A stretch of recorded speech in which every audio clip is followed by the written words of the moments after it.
trail and ultra runners, what is going on? What's happening? Welcome to another episode of the KoopCast. As always, I am your humble host, Coach Jason Koop, and this episode of the podcast is coming in hot with some new findings on hot water immersion for heat acclimation.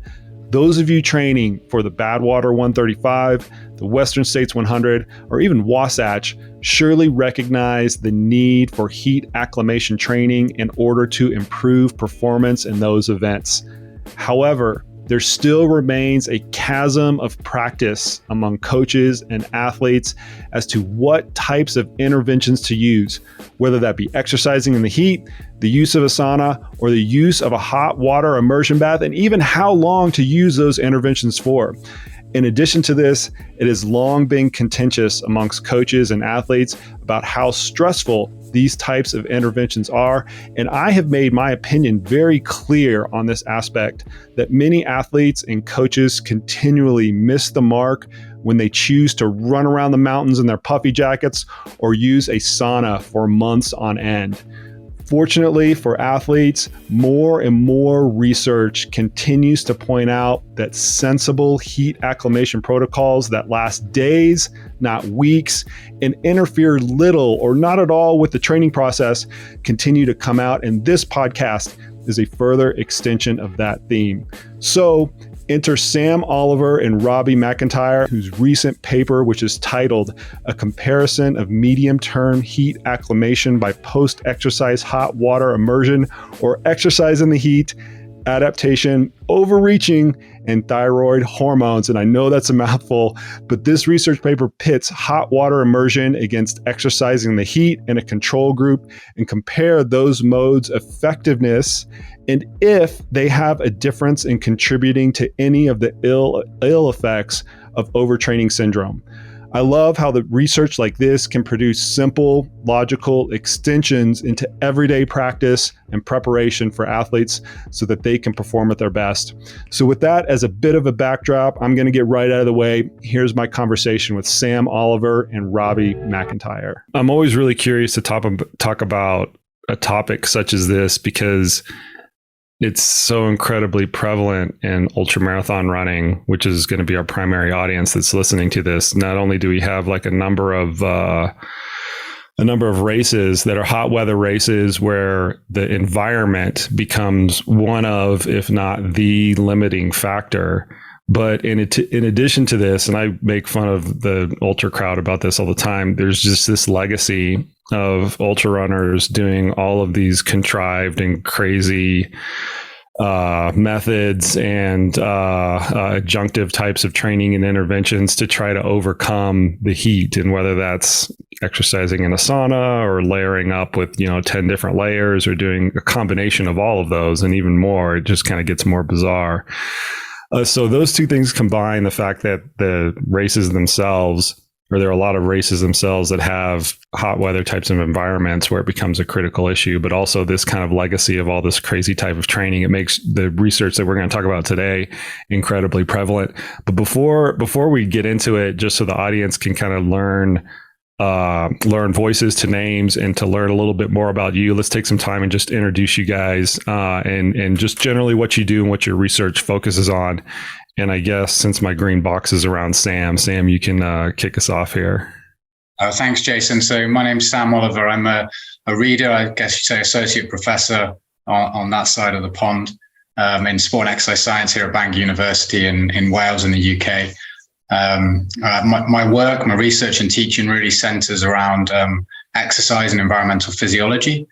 And a big part of this has been developing strategies to really improve people's health as well as their performance that have to operate in these sort of extreme environments. So athletes for sure are a big focus, but also some other active populations like soldiers, other allied health professionals that are working in like mountainous environments, for example. So yeah, and looking forward, looking into the future, I'm really keen to try and use some of the things we've learned in these populations to try and help better prepare the general population for some more extreme weather that's likely coming our way. So the heat waves and cold snaps that are often in the news. So yeah, that's where we're at. And here in the U.S., trust me, we are completely accustomed to using our military personnel for these types of for this type of research. They're great guinea pigs and very willing guinea pigs to put them in extreme types of environments. And just where I live in Colorado Springs, Colorado, there's actually a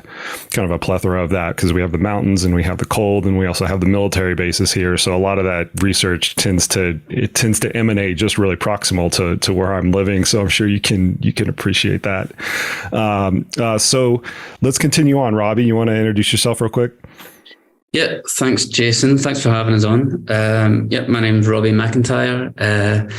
Background in exercise physiology, and last year I've completed my Ph.D, which specialised in heat acclimation, so comparing different strategies to prepare for exercise in hot environments. And that was partly funded by Bangor University and the Ministry of Defence. I'm now a lecturer at St Mary's University in Twickenham, London, where I lecture on exercise physiology. Perfect. So the paper that we're going to discuss, and that'll eventually spider out into some conversation because it's always important to discuss the literature. The link to this will be in the show notes for the listeners, but the title of it is a comparison of medium-term heat acclimation by post-exercise hot water immersion or exercise in the heat adaptations. And I think the critical piece of this that is unique in this space is overreaching in thyroid hormones. And I want to center a little bit of the conversation around that because as practitioners in the space, one of the things that we are very consciously aware of is that whenever we put an athlete through a heat acclimation protocol, there's this push and pull and give and take between the training load and the heat acclimation additional load that is put on that athlete. And we're always searching for this Goldilocks type of scenario to where we can maintain the training load as much as possible because we realize that that's incredibly important. But we also want to add on some type of intervention that is going to have an effect, either an altitude type of effect, or in this case, an effect in hot weather environments. And I'm not aware of a lot of research that can kind of quantify how stressful the heat acclimation part of it is. We recognize that it's stressful. We were either in a passive environment or an active environment. And one of the unique traits of your research in particular was trying to kind of aim at how it might be additionally stressful when you're just adding these types of interventions on, and is there a way to actually do it more effectively? So either one of you can kind of take it from here. I want to first just generally describe the study setup in terms of who you were looking at and the intervention that you were putting them through, and what specifically you were looking at with the subjects. Yeah, I'll go for this. So we recruited recreationally active males, and that was the sort of be equivalent to a military personnel, like military recruits, who are often most at risk of exertional heat illness and these sort of performance decrements because they haven't maybe been exposed to that sort of heat before.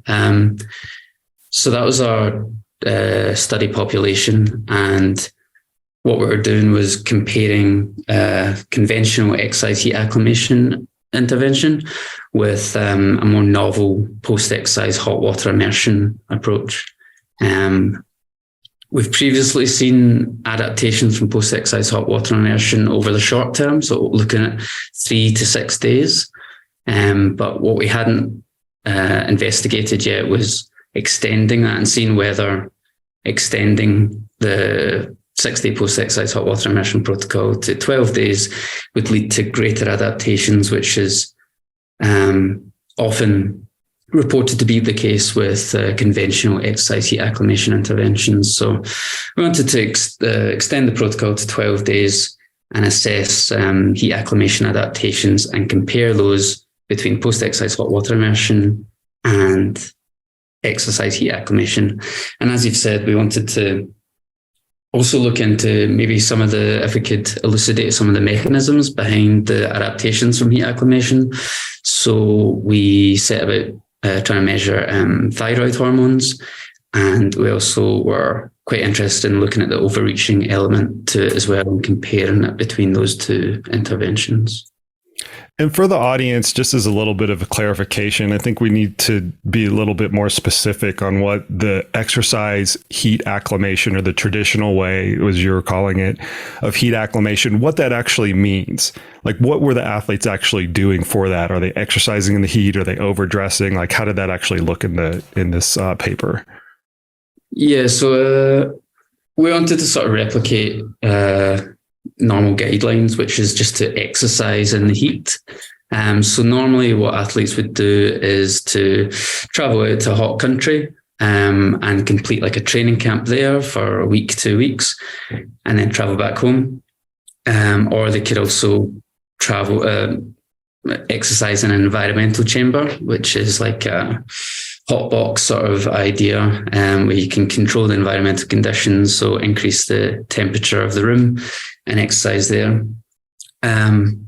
So what we did was the participants would exercise at a submaximal intensity for up to 60 minutes in the first 6 occasions, 75 minutes in the next 6 occasions, in 33 degrees heat, 40% relative humidity. That's hot. Yeah, a lot of sweat. Saw a lot of sweat during the protocol. Okay. Sam, anything you want to add to that?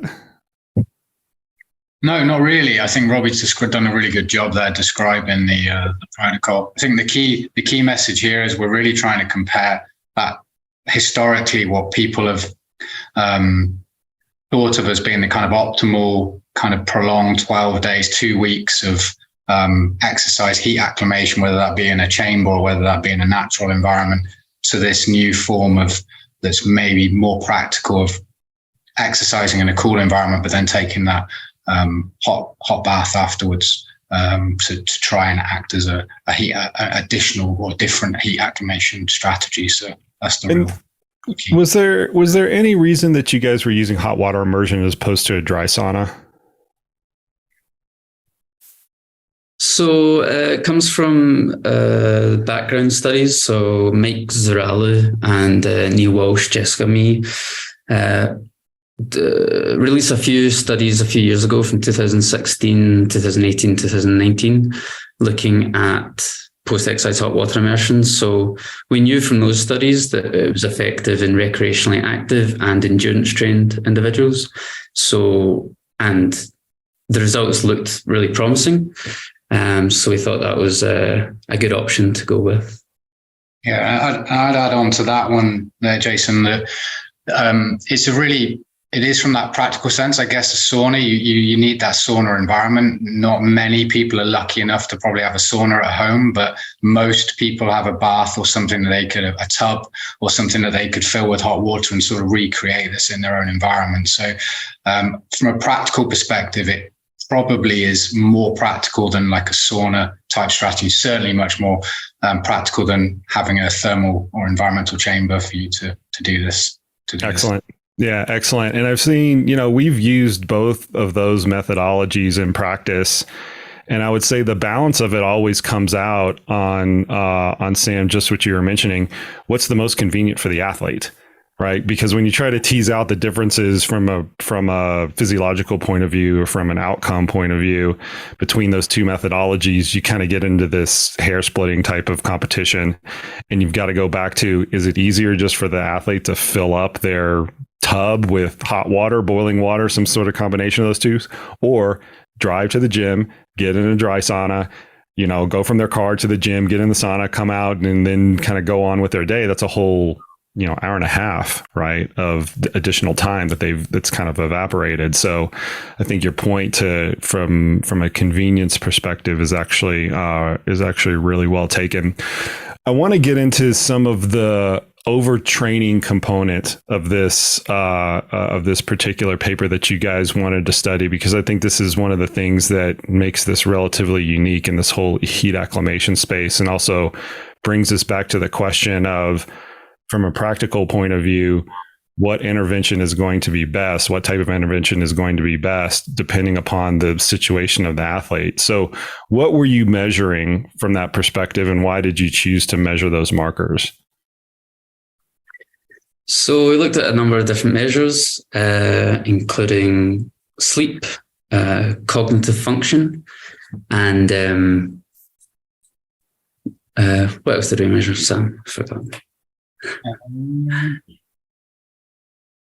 Well, you did the performance test itself, right? So the exercise test itself is pretty much considered one of the sort of methods to be able to try to tell whether someone's not performing as well. Blood lactate is sometimes kicked around as potentially as a marker in relation to the exercise capacity. That was also assessed as well.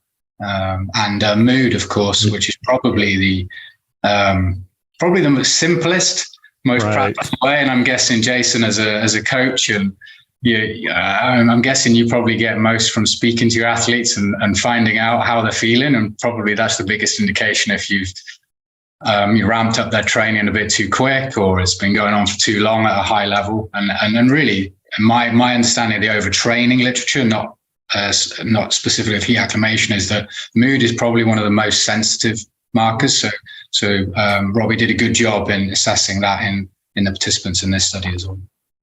And that's the one that I wanted to pick on a little bit. I'm so glad that you mentioned that, Sam, because you've already extrapolated what I was going to mention. Is from a pragmatic point of view, whenever I've put athletes through these protocols, and you can talk to any coach out there, they're just run down. I mean, their mood is literally depressed. Even you can hear it in the tone of their voice when you get them on the phone or you talk to them after a workout, and it's because of the stress of the heat intervention, whether they're exercising in the heat, or you're using a sauna or hot water immersion, which is what you guys were using in this particular study.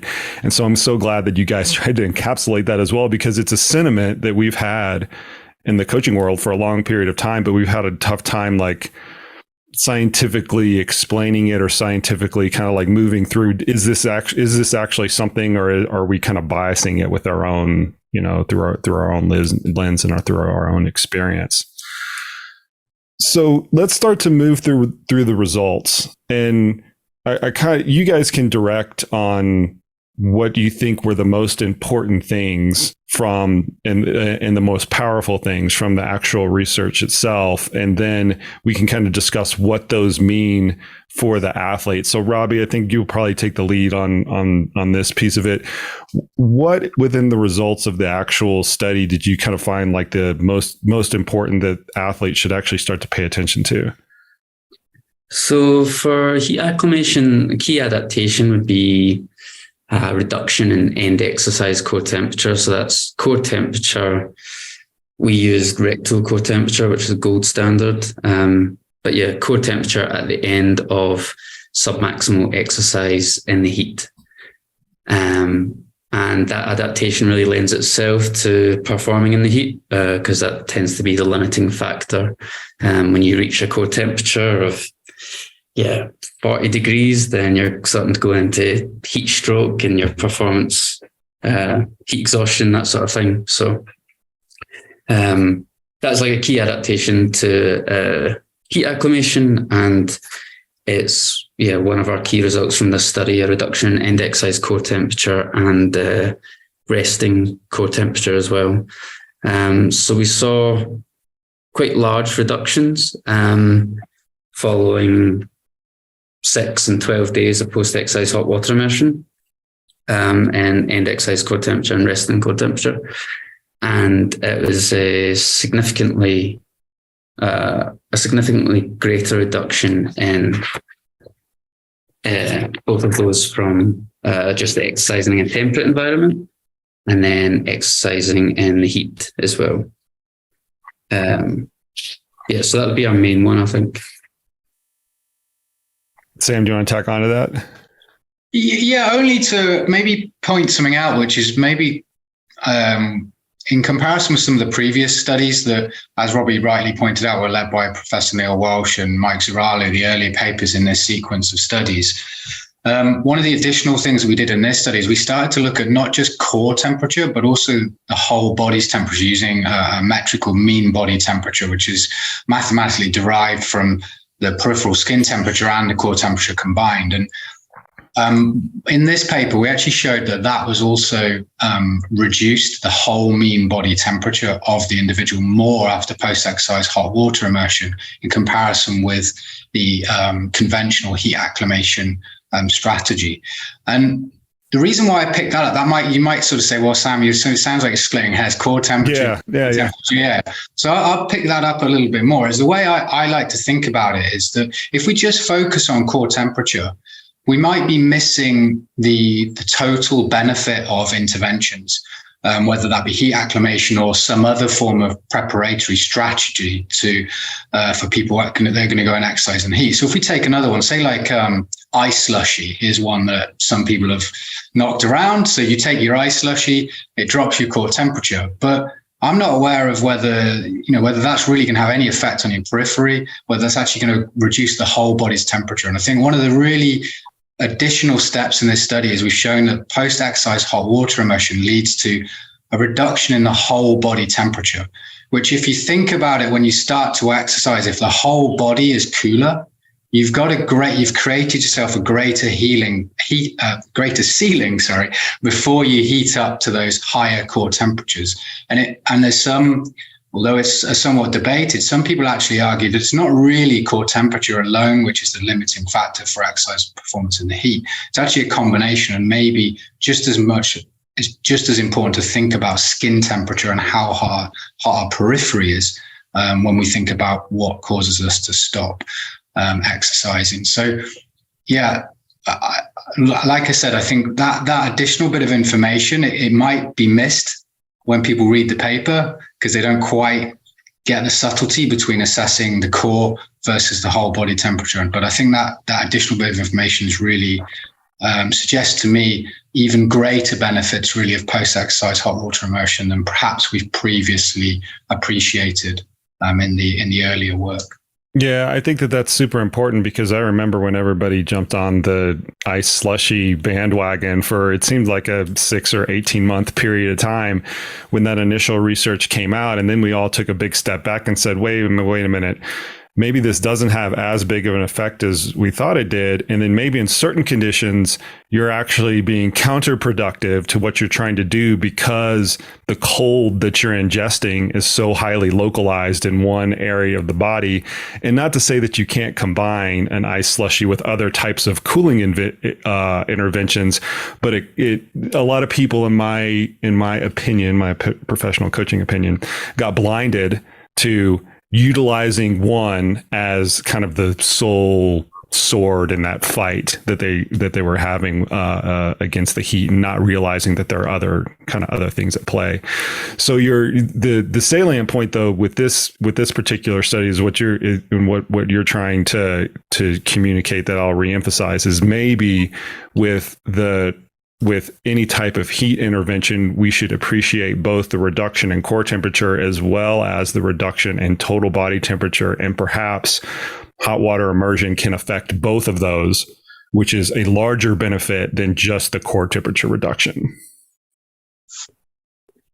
Perfect. I'm going to take a moment and let you guys regroup here and direct the listeners to a previous podcast that I did with the U.S. Olympic Training Center's Lindsay Golich, who's been a colleague of mine for a long period of time and has done these core temperature studies on any number of different athletes. We had a great conversation about that and the specific protocol that she uses there at the training center to test core temperature increases with all of these types of athletes. Y'all go and check that.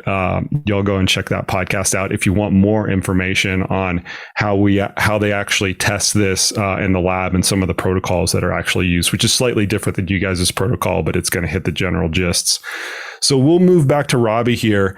We've got this core temperature change, right? Which is to be not to belittle the research paper, but it's kind of a no duh, right? That's what you expect. There's a lot of literature to suggest that any of these types of heat interventions are going to have that type of effect.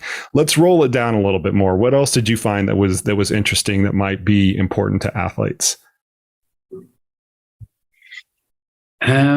So We also saw a reduction in, it's maybe another obvious one, but also saw a reduction in perceptual or an improvement in thermal comfort in the heat after post-exercise hot water immersion. So that's probably also, so that's obviously with ultramarathon stuff, the mental game is a big part of it, especially as distances increase. It becomes more and more psychological, right? So a reduction or an improvement in perceptual comfort is what we observe following post-exercise hot water immersion. And alongside that, an improvement in rating of perceived exertions. So the participants found it easier to work in the heat after post-exercise hot water immersion compared to just training in a temperate environment. Sam, do you want to tack onto that one at all? Well, I think the perception of effort is key, right? The thing that makes us stop exercising is when it cuts too tough that we decide to quit. And one of my former mentors, Professor Samuel Marcora, does all the work on mental fatigue and endurance performance. He made that pretty clear. And when I was back in a student, and I still hold on to that RPE is a really simple measure, just like we're talking about mood scales and things, but it's really it gives us some really good insights. So I think again, it could be really overlooked in this particular paper. It's just RPE, but it's practically, and for athletes and coaches, that data is really important, that we're showing there that we're reducing people's perception of their exercising effort, and that means that they're going to be able to exercise for longer at the same intensity, and clearly that's super important for any endurance athlete. Simple but really meaningful finding. Samuel's legacy has extended throughout this podcast, probably in about a dozen different episodes. Mm-hmm. So I'm sure you didn't know that beforehand, but if you go back through the guest list, they're just kind of everywhere. So, yeah, I mean, I'm kind of on the same page as we can measure a lot of these end physiological effects from heat interventions, but what might be the most important and probably performance powerful of all of them is just, I feel cooler. The heat doesn't affect, or I feel that the heat doesn't affect me. Now, whether that's, who knows what that's due to, right? Some sort of physiological effect that is not kind of translating or is not as impactful kind of up the neural chain, or just the fact that they have done it and they get a psychological boost from knowing that they've gone through that protocol and that they've done the work, or a combination of all those. I kind of don't care. If you feel like you're going to perform better in the heat because you've gone through the intervention, great. I'm going to take that win, 6 ways from Sunday, and we're just going to absolutely run with it. So that's super important as well. And we hear that feedback from our athletes is they just feel more prepared. And the important word that I'm trying to emphasize there is feel. They feel more prepared after going through these types of interventions, because you can't really placebo control it, right? You're either in the sauna or you're not. You're in the hot water immersion or you're not. It's a binary thing, right? You can't fake it. You can't fake that type of work. You're either going to do it or you're not. So I want to move on to some of the overtraining parameters that you guys measured, because I thought that this was interesting, and it's certainly a little bit more nuanced. But as I mentioned in the very beginning of this podcast, it's something from a coaching perspective and also from the athlete's perspective that we try to put a big highlight on, because athletes don't want to stop training. They just want to add on whatever intervention it is, right? Whether it's, a heat acclimation intervention or an altitude intervention or even a strength training intervention. They always want to add and not add and subtract something else.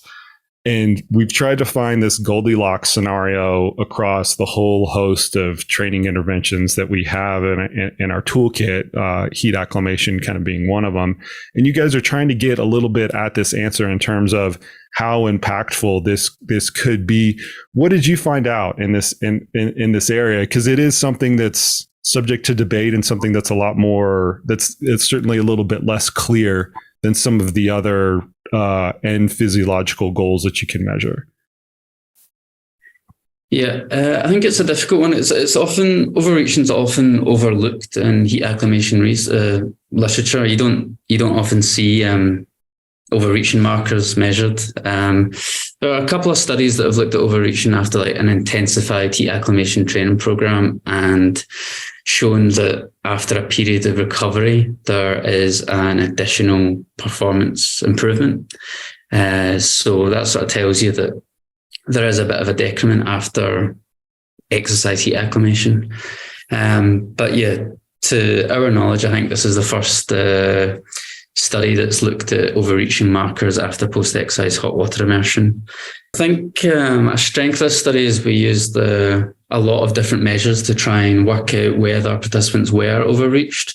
At the moment, I'm not aware of a singular overreaching measure in existence because there's a lot of ambiguity about when does an individual become overreached and how to measure that. So we used a lot of different measures to track a lot of different aspects, as I've said, including mood, cognitive performance, endurance performance, sleep, and also looking at end exercise, heart rate, and blood lactate.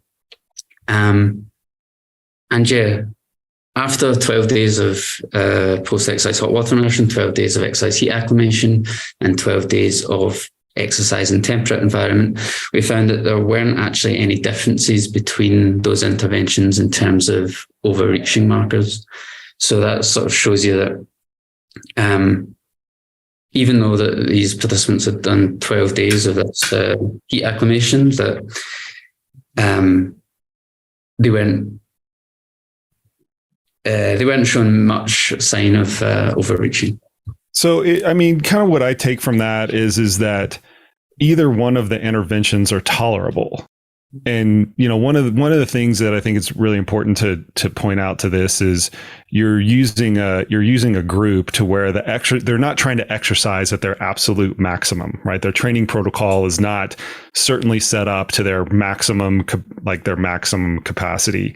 And whenever that's the case, you can layer on additional training, some sort of additional intervention, or in many cases both, and it kind of becomes a nothing burger. And so I'm always quite cautious to interpret some of these to a high performing athletic audience, because the important difference in my estimation, and you guys can bat this around a little bit, is the difference in how hard they are actually training compared to the maximum amount of training load that they can actually tolerate during a training cycle. And with high performance athletes, they're so close to that ceiling that anything that you kind of layer on top of that, whether it's an additional hour per week of training in whatever mode or some sort of intervention, then that's when it actually becomes important, because they're so close to that ceiling. A lot of times when we're looking at other population groups, and even though they're doing the same type of training, some of those just things don't show up because they can tolerate the increase in stress because they're so far below the maximum amount of stress that they can actually tolerate. And so your point to where other studies have pointed this out, that there might be some sort of contribution of a heat acclimation protocol to any sort of overtraining or overreaching markers, however you want to define it. And yours didn't show that it quite as powerful. I think that a lot of the difference lies in who you're studying and how hard are they training during the actual study compared to what their maximum is. Yeah, I think that's a really good point. We were working with recreationally active individuals, and they were probably using this, or they were using this protocol was their main training that week, for example. So they weren't going off and doing another session that evening. So they were probably able to recover during that time adequately enough. Sam, do you want to jump in and tack on to any of that? Yeah, the only thing I would say is I agree as well, Jason. I think that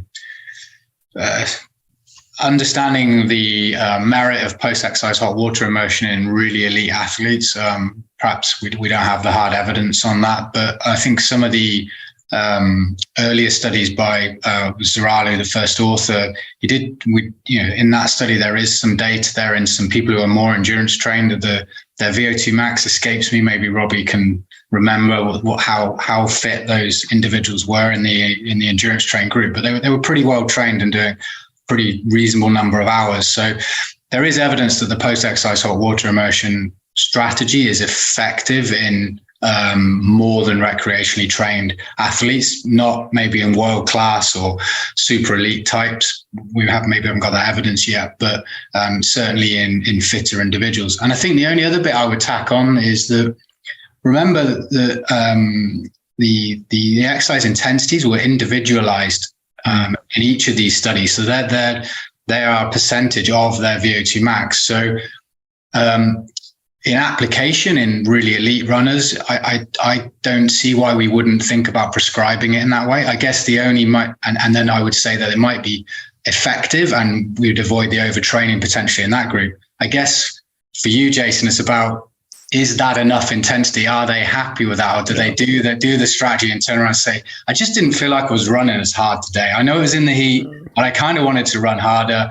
Is that starting? Am I losing something else from my training? So I think having a look at that it could be individualized is what I'm saying. And I think it could be it could be just as effective in more, in higher level runners, cyclists, whatever, you name it.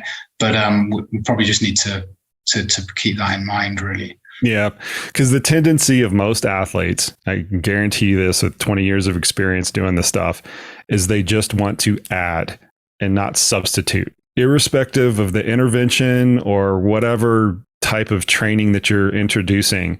They want to add it to what they're currently doing, right? I mean, it kind of goes back to the original concept of progressive overload, right? You always want to keep overloading the body, overload. But with really good athletes or really experienced athletes, you're kind of at the top of how much you can load them. You're just, in a lot of senses, training becomes a game of how you organize the load throughout certain periods of the year in just a smarter fashion, maybe not in a more fashion, just in a smarter fashion. And this becomes one of those elements where you're adding a particular type of load.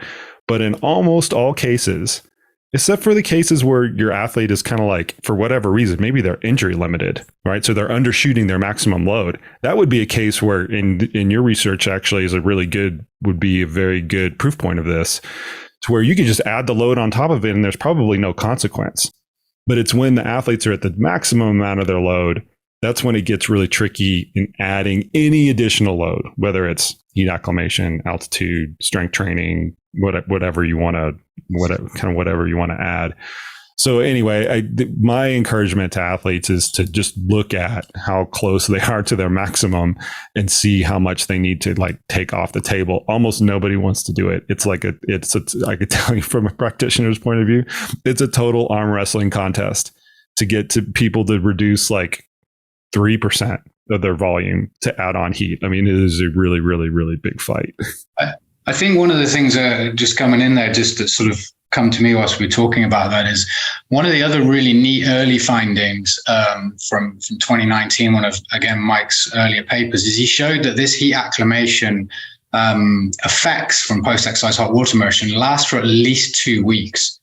So I guess why I'm putting that out there is just for people to think about when you time this, and maybe there's an opportunity then to heat acclimate, increase that load, that stress, but not worry too much that you could actually then afford a couple of weeks of recovering before a major event, and you're still going to retain that heat, the benefits of the heat acclimation 2 weeks after you finished your heat acclimation period. So that might just allow some flexibility both for coaches and athletes to think about, where do I put this in? I know it's going to potentially increase my load. I'm going to feel pretty crappy, feel a bit more tired, but I've got a couple of weeks probably. Yeah.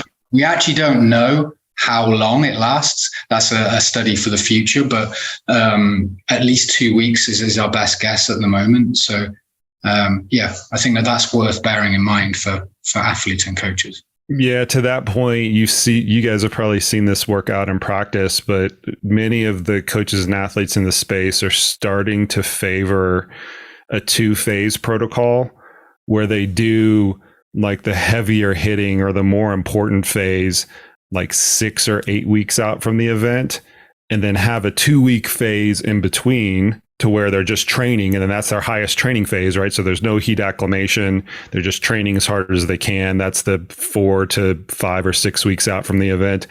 And then they come back closer to the event and then just do a little top off.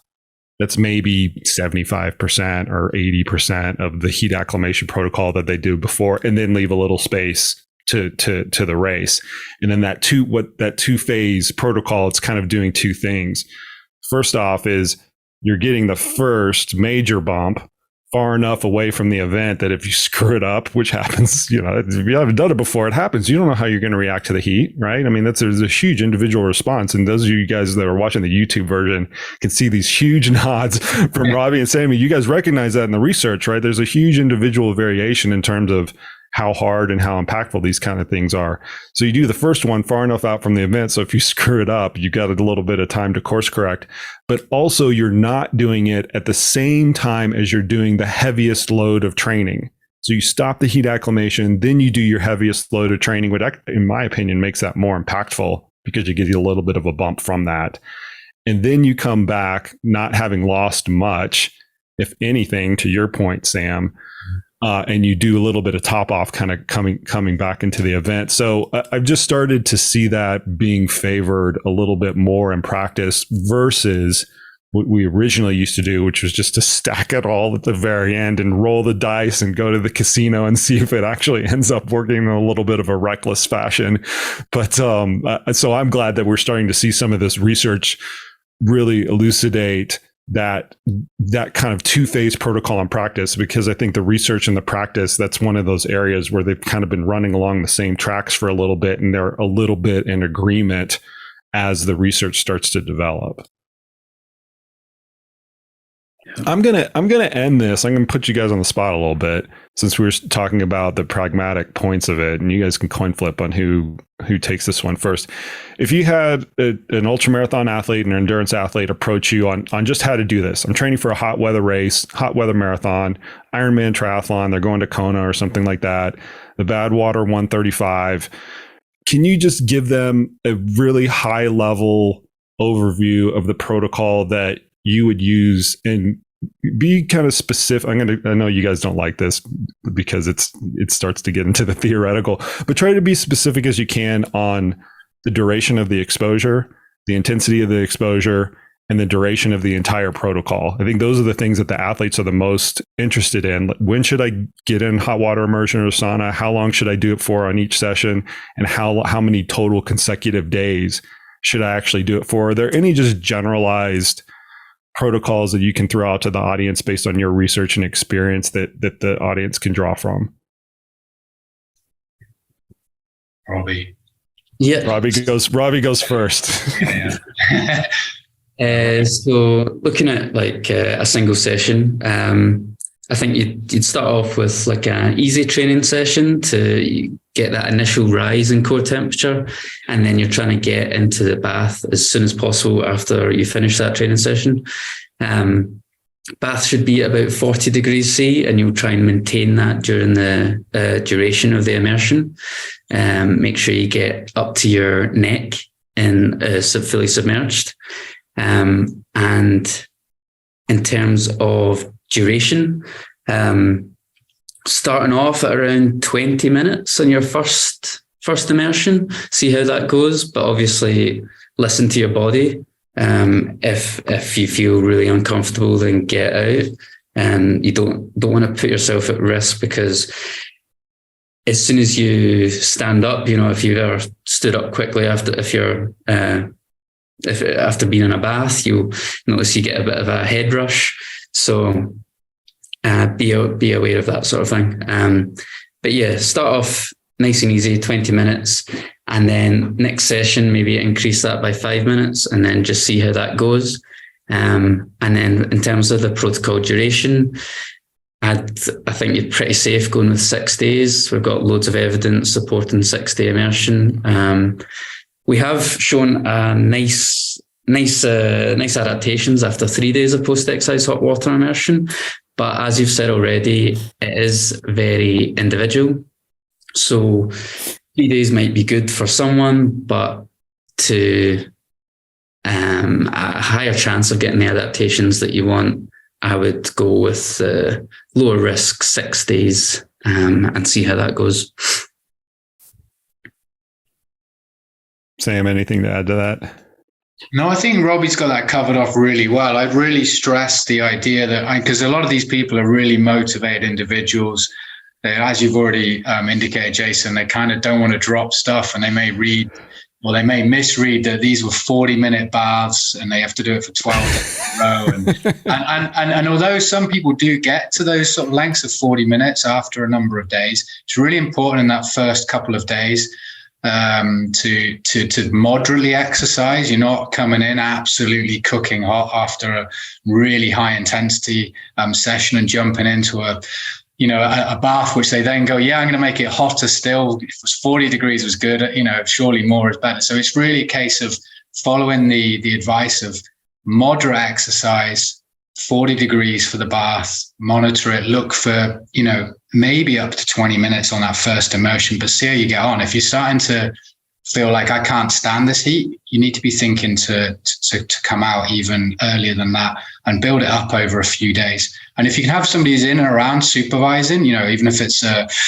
your partner or whatever at home, I think that's advisable as well, because probably the biggest risk here is as you get up, your legs are all dilated, your blood's in your lower legs, especially fit, trained endurance athletes have got that, that big vascular system in their lower limbs, that you are potentially going to, just getting up, we get changing gravity and pooling the blood in the legs, and you're going to feel a bit dizzy, and it's going to be slipping over in the bath. That's going to be the downfall for people so getting out of the bath, sitting down quietly for a few minutes afterwards, and because you're going to feel hot anyway, so just taking it easy. Since we have an ultramarathon audience, you have to indulge me with one final question or one final opinion I can get from you guys. And I'm sinisterly hoping that this also helps my conversations and the battles that I kind of have to fight when I'm explaining this particular aspect to athletes. You both mentioned that 6 days is probably enough, and that 20 to 40 minutes is probably enough. Not 60 days and 60 minutes, which is what everybody wants to do. And the reason this is important specifically for an ultramarathon audience and endurance athletes in general is they always think more is better, right? More miles, more intervals, more days training, more weights in the gym, more sessions, more is better. We think that there's this linear dose response relationship with everything. So why 6 minutes? Why 6 days and 20 to 40 minutes? Is there something deleterious, or at least not as advantageous, for going longer, either in a session or longer for the entire protocol? So per session, I think you'll probably be limited by around the time frame of 40 minutes anyway. Because it's the bath temperature, you want to clamp that about 40 degrees C. Your core temperature is going to continue to rise until you get out. So you can only take so much, right? Don't challenge these people, because you know what's going to happen, man. People are going to email me after this podcast and say, all right, I'm taking that on. Don't do that. Don't do it. But you're kind of taking it from a safety standpoint. Like, people are going to tap out after that period of time. Yeah, just be on the careful side, I would say, especially in the first few baths. Like, don't push yourself too much. So our protocol was 12 days. After during the first 6 days, we had a maximum duration of 40 minutes. During the second 6 days, so immersion 7 to 12, we increased that maximum duration to 50 minutes. I don't think any of our participants reached 50 minutes because their core temperature got so high, or they felt sick and had to come out. I think you're going to be limited by your core temperature and how you feel.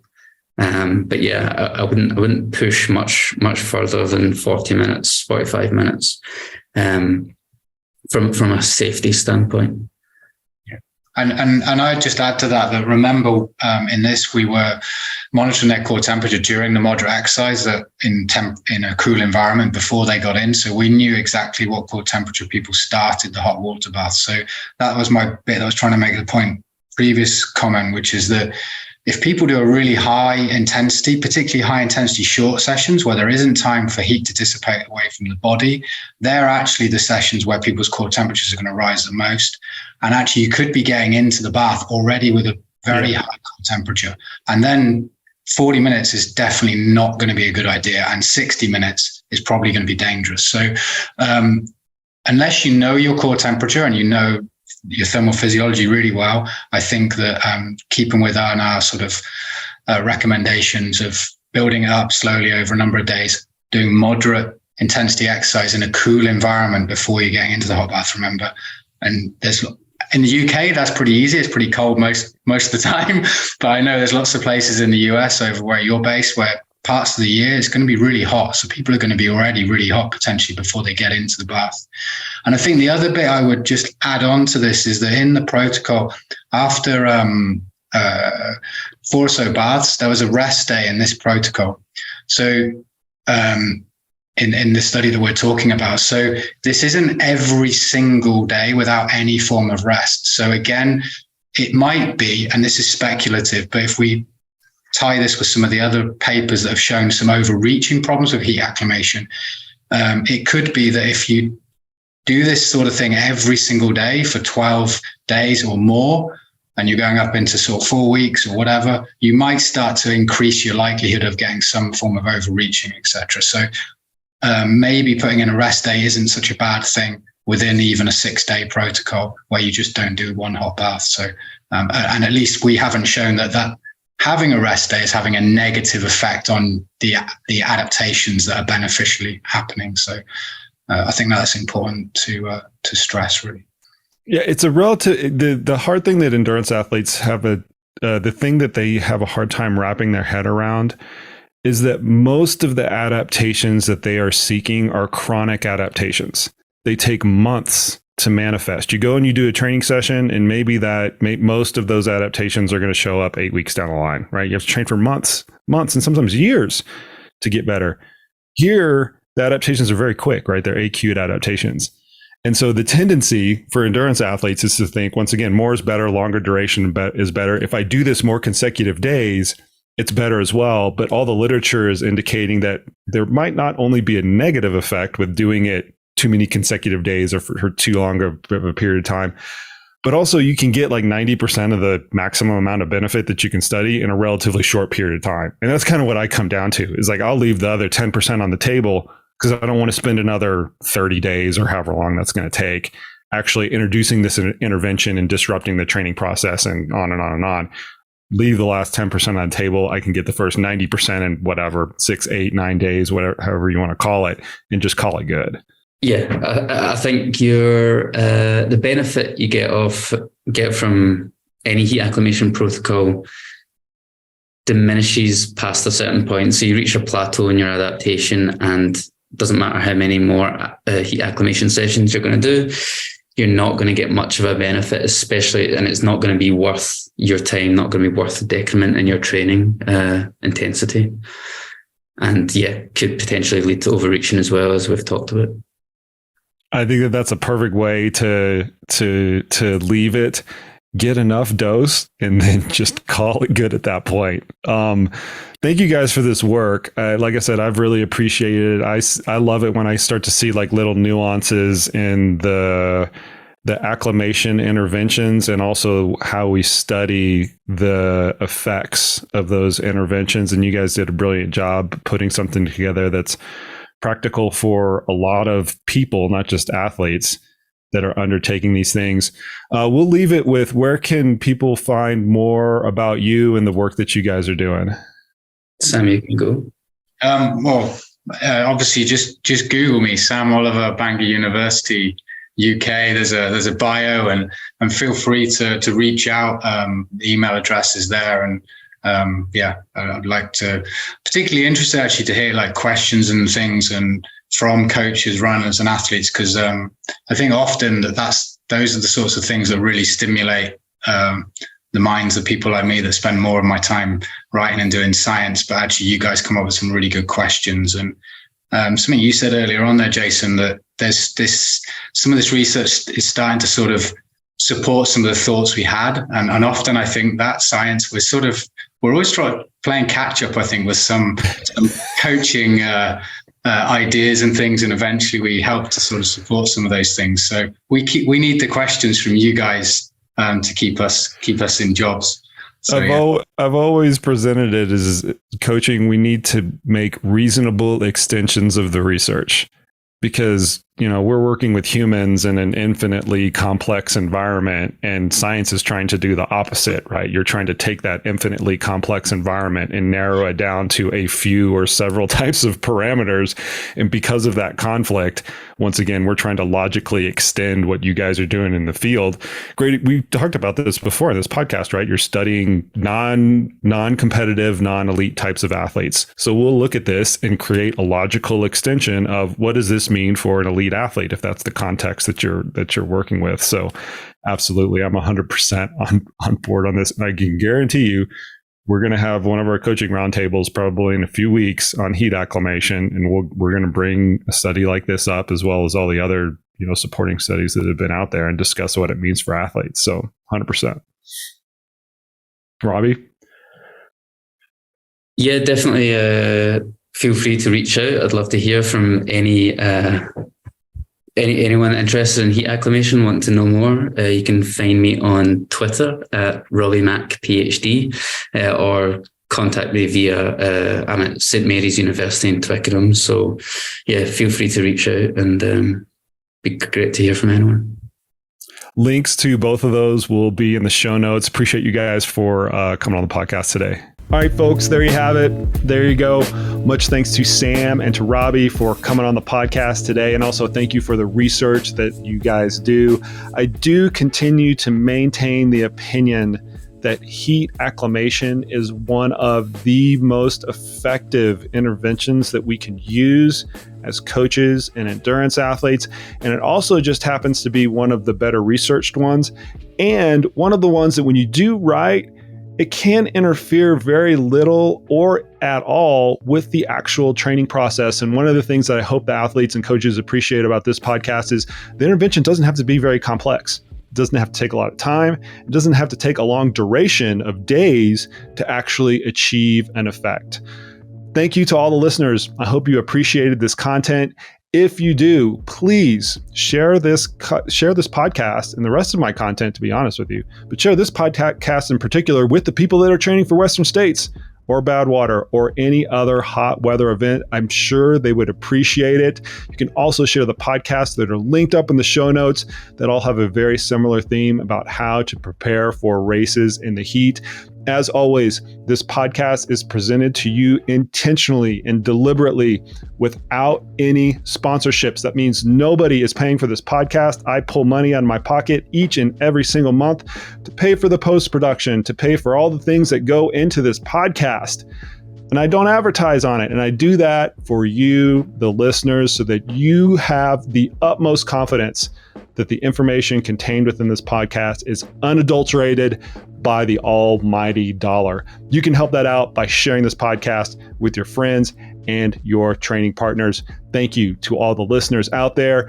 And that is it for today. As always, we will see you out on the trails.